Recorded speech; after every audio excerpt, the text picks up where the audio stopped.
I'm pleased to introduce Pete Muend, the Director of the Commercial Systems Program Office for NRO.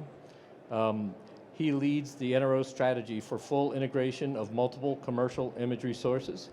Prior to establishing CSPO, Mr. Muend served as the NRO's Director for Commercial GEOINT Activity, a joint initiative between the NRO and NGA, which was established to position both agencies to take full advantage of existing and emergent commercial GEOINT capabilities. Prior to CGA, Mr. Muend was the Assistant Deputy Director for the National Intelligence for Acquisition, where he was responsible for overseeing major systems acquisition across the intelligence community. Mr. Muend also serves as the NRO Chief of Staff and in a number of other positions within the NRO and the Office of the Under Secretary of Defense for Intelligence. Please welcome Pete Muend.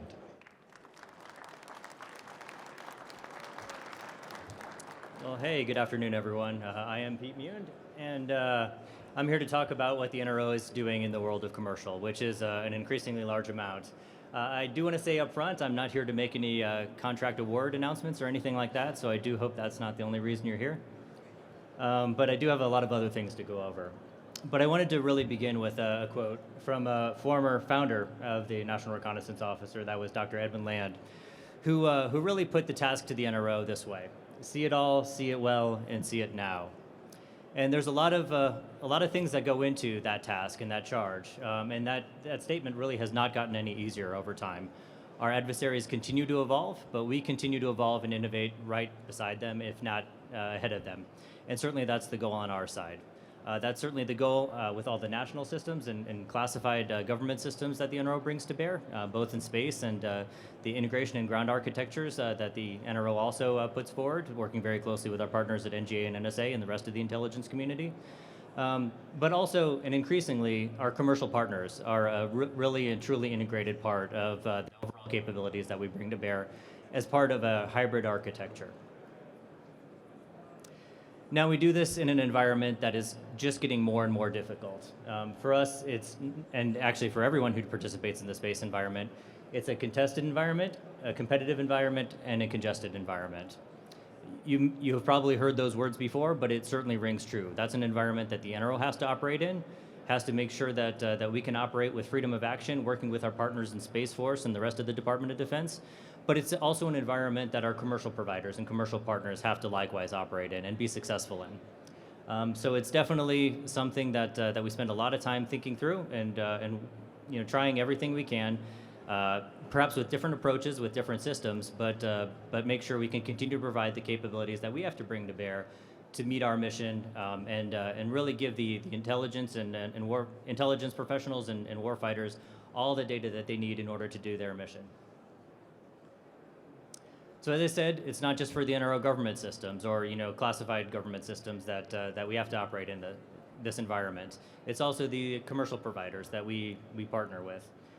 Space, likewise, for us as for them, it's a heavily contested and competitive environment. And that's true not just in an adversary sense, in a counter space and cybersecurity sense, but also just in a business competitive sense, with a greater number and diversity of commercial space providers than ever before.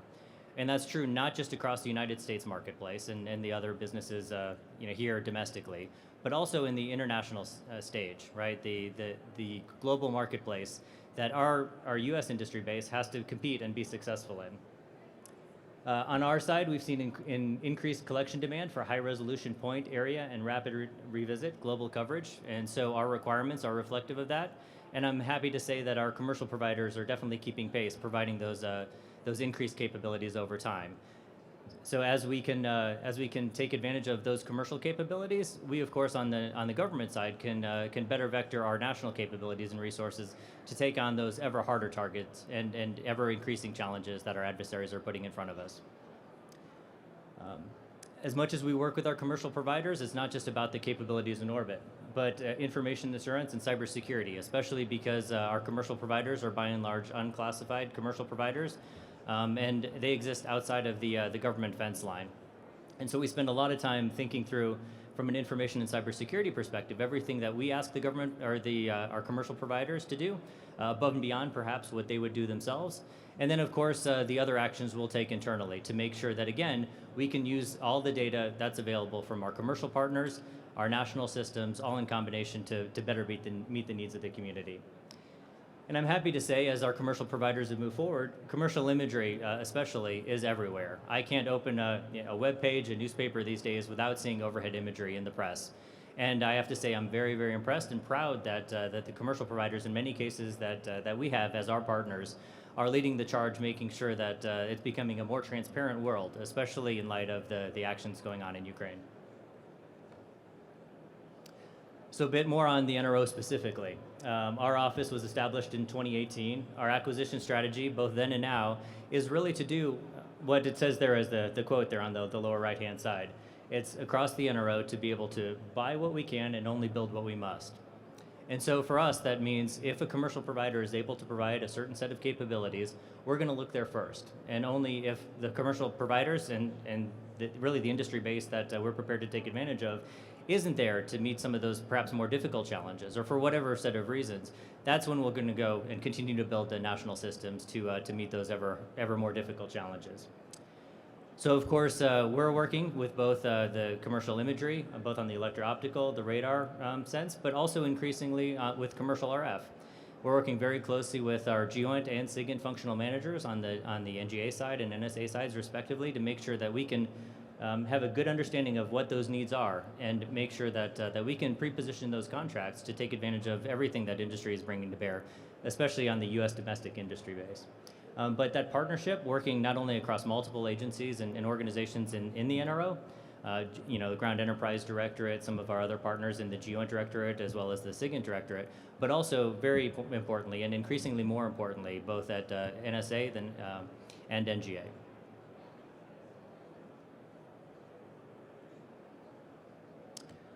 So I did want to touch on, many of you have seen this before, but our current commercial imagery contracts, and I'll begin with our commercial electro-optical contracts.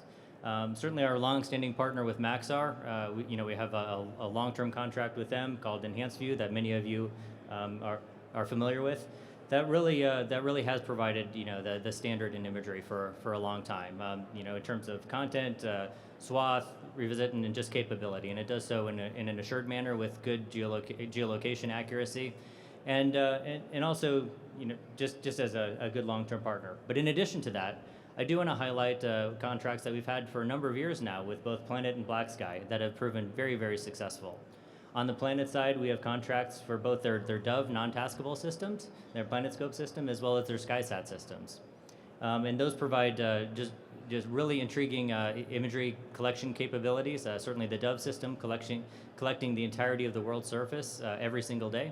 That's a really unique capability that we are using in unique and innovative ways, certainly across and especially in some of the combatant commands. And the SkySat taskable system as well. In addition, with Black Sky, we're eagerly leveraging their global systems as they continue to put more and more systems up there to provide really rapid revisit at increasingly competitive resolutions. And I do want to highlight, not only for Maxar, but also for Planet and Black Sky, the licenses and data rights that we buy this imagery under is really, really key. Because while all the images is unclassified and shareable, and inherently shareable, in many ways that classified imagery is perhaps not, we have to make sure that we buy the data smartly and with an appropriate degree of data rights to make sure we can send the data everywhere we need to across the community, working with our partners at NGA, NSA, and of course the combatant commands and other agencies across the US government. Make sure we can do that in a cost-effective manner, make sure we don't overpay where we don't have to, but make sure we absolutely have the rights to send the data wherever it's needed, so we're not buying data twice across the US government. So with that, obviously, a lot of activities going on right now with the crisis in Ukraine and Russia's actions therein. And NRO commercial providers have been collecting data for several months over the Ukraine region, both before Russia invaded and certainly throughout the ongoing crisis. As a result of those actions, we have added scope and value to many of our contracts, and in many cases, added or exercised a crisis clause to enable enhanced responsiveness on a 24/7 basis. We've also worked very closely with our partners, especially at NGA and some of the combatant commands, to facilitate access to and rapid dissemination of commercial data, imagery and RF data, and certainly radar, SAR data as well. One dissemination mechanism that I want to point out in particular is NGA's Global EGD. That's the Global Enhanced GEOINT Delivery System that we've used for a long-term basis to to be able to disseminate commercial imagery, electro-optical imagery to a wide variety of users, not just on the government side, but across the civilian sector as well. So we're certainly using that, but more recently, that system was evolved to be able to host radar data as well. And so we're pushing some of our commercial radar data that we're buying through that same platform. And it's really dramatically having an effect on those partners and allies that we are pushing the data to. I did want to highlight again the EULAs, right? So we are buying this data under a set of EULAs and user license agreements that frankly have proven very beneficial to make sure that we can have the wherewithal and the legal rights to send that data everywhere we need to. Because we often get asked, hey, can we use this data here? Can we send this data to our partner? And in every case, that answer is yes. And it's because we've done the legal groundwork before to make sure we're buying the data at the appropriate level. Not overpaying for it, of course, but having the wherewithal to buy the data and get it to wherever we need to on a real-time basis and not having to do contractual actions in the meantime. So on the electro-optical side, we've been working with our partners BlackSky, Maxar, and Planet to collect millions and millions of square kilometers of imagery over the EUCOM area in Ukraine and Russia specifically. And this is true not only just before the crisis, but also on an ongoing basis during the crisis. And we've been delivering that data on an ongoing basis to our partners and allies. I'm not going to go through every one of these images. A lot of these you may have seen in the press before. Certainly see a Russian ship there smoking, as well as I think that's a Red Cross facility that was attacked by the Russians. And some imagery from BlackSky showing before, during, and after some Russian action on some of the commercial facilities. So it really has shown, really to be able to provide some differential value and transparency, countering a lot of misinformation in the global environment. But it's not just about electro-optical. We've been, of course, working with our commercial SAR providers, and specifically I want to call out Capella, as well as our commercial RF remote sensing contractor, Hawkeye 360, to provide SAR over often cloud cover areas, as well as RF detections over the Ukraine area. And again, we're pushing that data everywhere we can to make sure it's used by everybody who can need it, working again with our partners and allies. So a little bit more on the acquisition side. The director, I believe at the last GEOINT symposium, announced a BAA, a broad agency announcement for strategic commercial enhancements. The first focus area there was under that BAA was radar. And actually, that's proven out to be highly successful. It was a great time to put in place some radar contracts. Pursuant to that BAA, we awarded 5 contracts in January. That was only a 3-month process. Very, very quick for a competitive source selection. And half of that time was actually with the providers themselves doing the proposal work. So we were very quickly able to get some capacity on contract. There are multiple stages to the BAA, and it's meant to be structured with a very low barrier to entry, so we could open that aperture quite wide. But also, just as much as the commercial providers were able to provide on-orbit capability, we were able to scale those contracts very, very quickly. And that was exactly what we did with Capella to dramatically increase both the contract value and what we're asking the provider to deliver as part of that.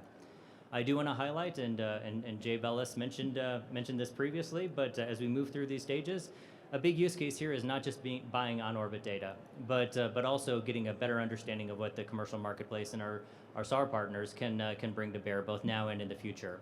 That's meant to inform mission utility studies and really lay the groundwork for a long-term program of record to really get to where we are already on the electro-optical side, being able to provide that long-term certainty, and durable funding, and really scale up what we're asking for. But in the meantime, of course, we'll have these contracts available and able to provide, frankly, as much data as the community needs.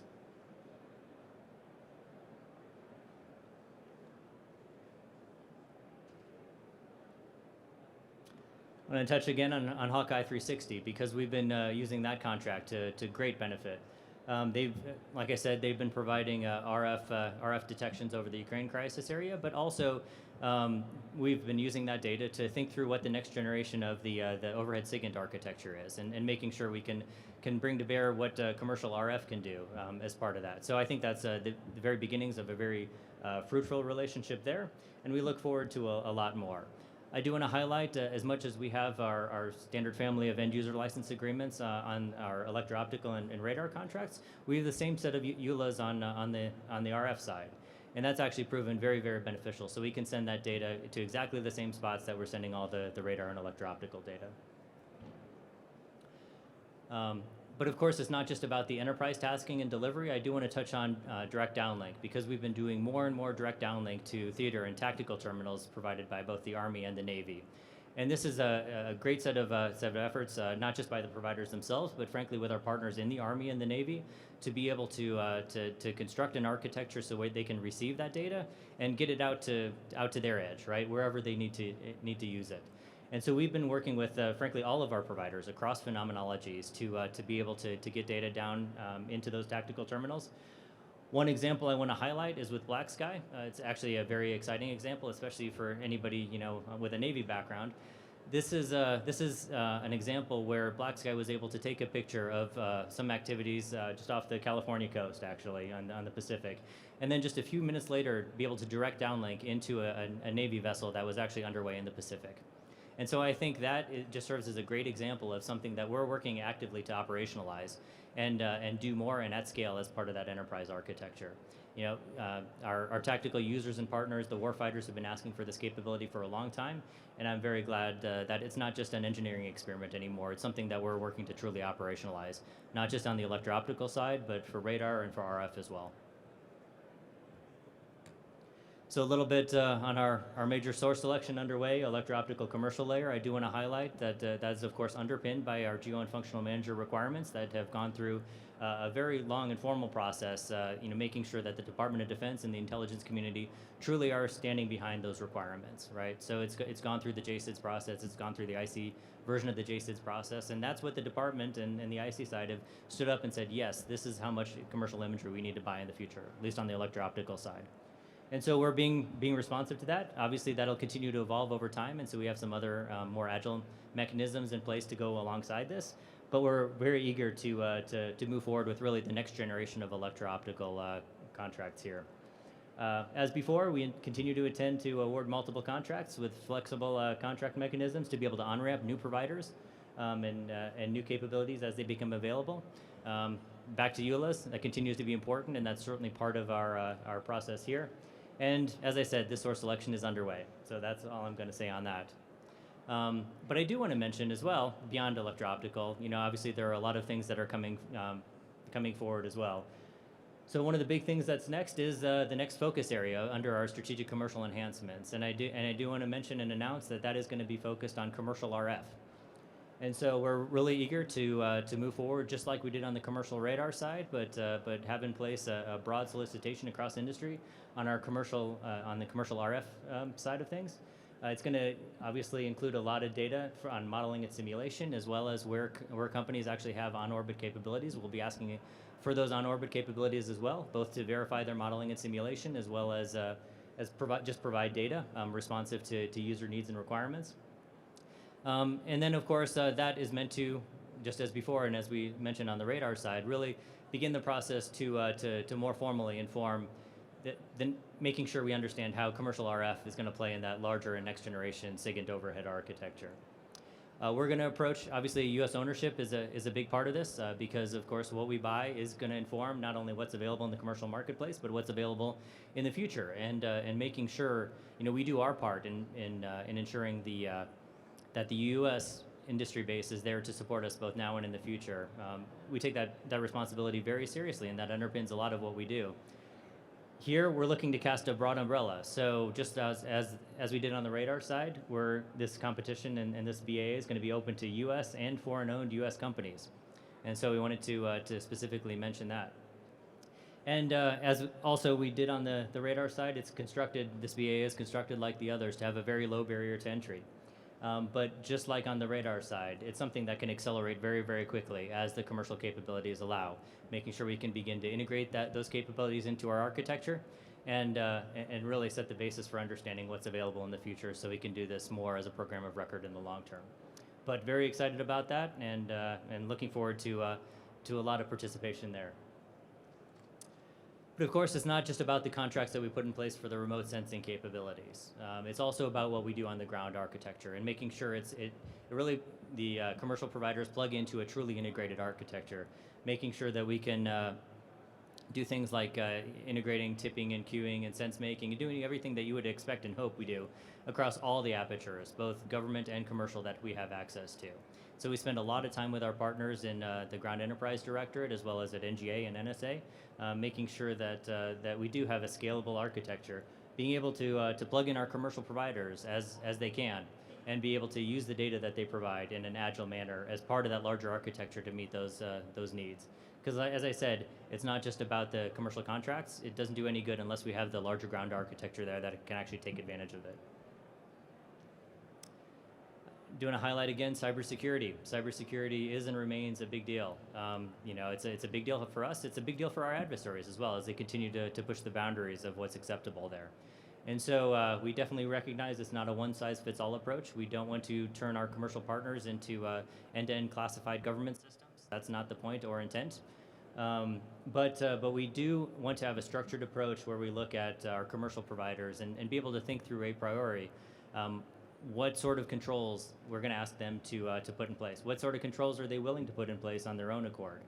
And what does that translate to the types of tasking and sensitivity of that tasking that we might ask them to take on? That ties back into that OPSEC bullet in the bottom. But overall, I want to make sure it's not a one-size-fits-all approach. There are different levels, and we want to just do our due diligence and think through, how we can have a multitude of different approaches interacting with our commercial partners, starting from again a very low barrier to entry, kind of an unverified provider that doesn't have anything in particular beyond what's just the bare minimum required to have a federal government contract, all the way up to an industrial standard that's an FOUO class provider, taking on those sort of controls, all the way up to a secure provider. So we want to think through, of course, all the aspects of that, what we're asking them to take on, and of course what we do on our side as a result. But going back to some more strategic imperatives, we want to, it's not just about spending money to put in place these commercial contracts. In the end, we have mission needs that we have to satisfy.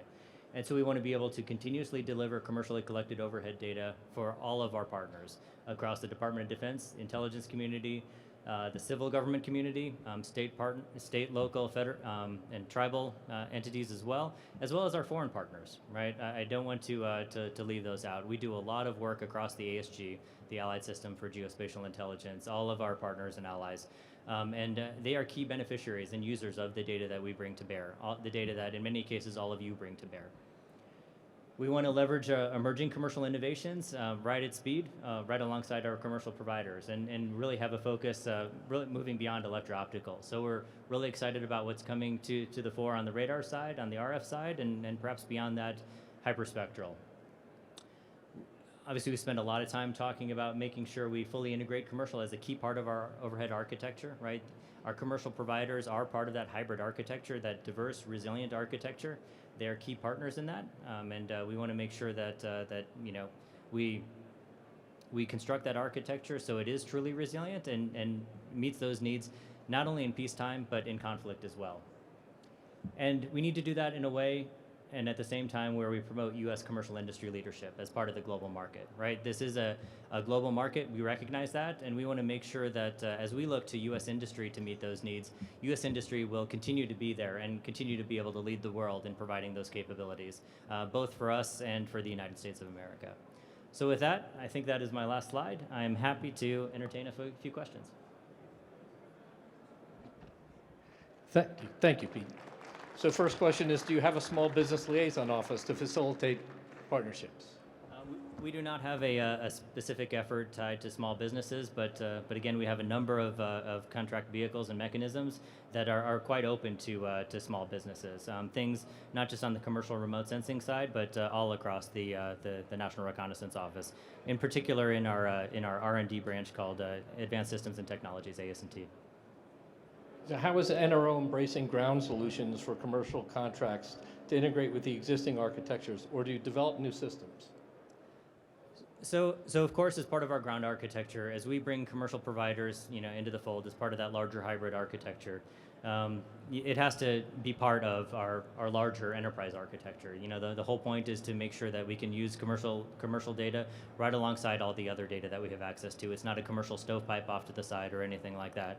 So as a result, we spend a lot of time and effort making sure that what we develop dovetails very nicely into existing systems, existing processes, but also takes a look at those opportunities for advancement, right? So we want to make sure that as those commercial providers enable new and innovative things, we have the wherewithal to take advantage of those capabilities, as both as part of our current architecture, but also our architecture in the future. Next question was, how do you see the NRO influencing the companies that provide the data analytics services on top of the imagery that is already there? Yeah. So I think that's really a partnership. It's a partnership across multiple agencies. So while NRO is part of that, we work very, very closely, as we should, with NGA and NSA, especially as you climb that analytic chain. One of the things that we pay close attention to, and again, it's facilitated by data rights, but it's also facilitated by architecture, to make sure we can provide the data in a way, working across our architecture, NGA's architecture, and NSA's architecture, in a way where it's consumable by those analytic providers, right? We need to make sure it's easy for them to get a hold of. All the data rights and the contracting side is taken care of, but make sure they can provide their added value on top of the imagery that we bring to bear, or other data sources that we bring to bear. Here's a question. The NRO is spurning competition between commercial GEOINT providers. Do you think there'll ever be enough commercial imagery? I'd refer back to something that was said this morning. I don't see enough in our immediate future. And if we ever get to enough, I'm sure you'll all hear about it. But I think really there is an insatiable demand. But more importantly, I think that that insatiable demand is not just driven by by imagery analysts, but also I think just the scope and scale of data available to us enables more and more use cases, right? Especially in the automation side, AI and ML and those sort of things really are just going to open up more and more doors. And as those things are those AI and ML processes are very, very data hungry, I think we'll continue to provide and have a need for just more and more insights across what's happening in the world. Question was, does NRO leverage OTAs, experimental procurements, CRADAs, or other partnership agreements for commercial imagery? So we haven't for commercial imagery. As you know, we have a more traditional source selection underway with EOCL, just given the scope and scale. We're also using a BAA to take on the strategic commercial enhancements. But the NRO, more generally, maybe not in the commercial remote sensing side yet, we do have a number of mechanisms that we take advantage of, and we have and will continue to do OTAs. And a wide variety of other things. In addition, we closely partner with a lot of other folks across the community, and I just mentioned Space Force, certainly InQtel and the like, that have a wide variety of options to get good capabilities on contract and available to us. So a question came in that satellite imagery accuracy can be off by 20 to 200 meters. How are you handling important services and technology for geo-registration? So geo-registration is important, right? It's very, very important in making sure we have a great understanding of where a picture is in time and in space. Really, for our perspective, it's pretty simple. We ask the commercial providers to deliver imagery at a certain standard and with a certain degree of precision, and they have to go off and make sure that they can meet that. There are a number of ways that can happen, and a number of partnerships that they can have with other companies to do that, but in the end, it's a service level agreement or other service contract where they have to deliver that data at a quality that they're signing up to. And if not, of course, there's recourse. So is the NRO participating in efforts to address modern GEOINT standards for commercial imagery? We are participating in it. I wouldn't say we're necessarily a leading voice, but certainly working very closely with NGA and other parts of the community to make sure that the standards, I'll say, are well articulated and in place. Certainly on our side, we're a consumer of those standards, right? So as they are articulated, as the industry is ready and willing to move forward, and frankly, the ground architecture across the government community is ready and willing to move forward. Those are the sort of things that we'll put on our contract, right? And say, yes, you are going to deliver imagery at NIDIF or whatever a more current GEOINT standard might be over time. So electro-optical commercial layer has validated requirements. What other areas are you working on for those validated requirements? Thanks. That's a really great and insightful question, and I want to tie back to a prior discussion on this very stage. As much as EOCL is underpinned by validated requirements, those that the community have formally stood up and said, yes, these are our requirements over the long term. we're on that same path on the radar side, right? Certainly informed by our study contracts and what we're able to bring to bear, have a good understanding of where the marketplace is going, and also on our side, help make sure that NGA, working with the rest of the community, can think through what commercial class radar needs are we going to have in the future, right? And how are those going to intersect with what we're providing on the national side? So that process is underway, and I think Jay Bellis just a few minutes ago mentioned that they're putting in place the mechanisms and going through that validation process just as we speak. Hopefully, in maybe another, I don't know, year or so, that'll be more formally in place. But in the meantime, we're eager to continue to have our partners on contract, providing as much data as the community needs. So, and lastly, you talked about this a little bit, but how is the NRO approaching working with new commercial GEOINT industry partners on things such as accounting and cybersecurity standards? Is there a way for companies to participate in that? Yeah, so certainly as we move forward, we're always all ears. So if there's a better way to do things, certainly a better way of doing how we're approaching cybersecurity, a better way of, on the accounting side or anything else, it is a team process, and actually we have a number of IPTs in place with our commercial providers and various government entities to help drive those next generation of interface documents and the next generation of standards forward. So that's a really collaborative effort. Kind of began on the electro-optical side. The radar providers are helping kind of move that forward on the radar side, and we're really looking forward to the RF side moving forward as well. Making sure again it's not a one-size-fits-all approach, but we could do so in a way that gives us the confidence we need, but make sure we continue to cultivate and take advantage of the commercial agility as well. Well, thank you, and I think I'd like everybody to thank Pete for spending time with us today and providing the answers to the questions we were looking for. Thank you very much for your time. Thank you.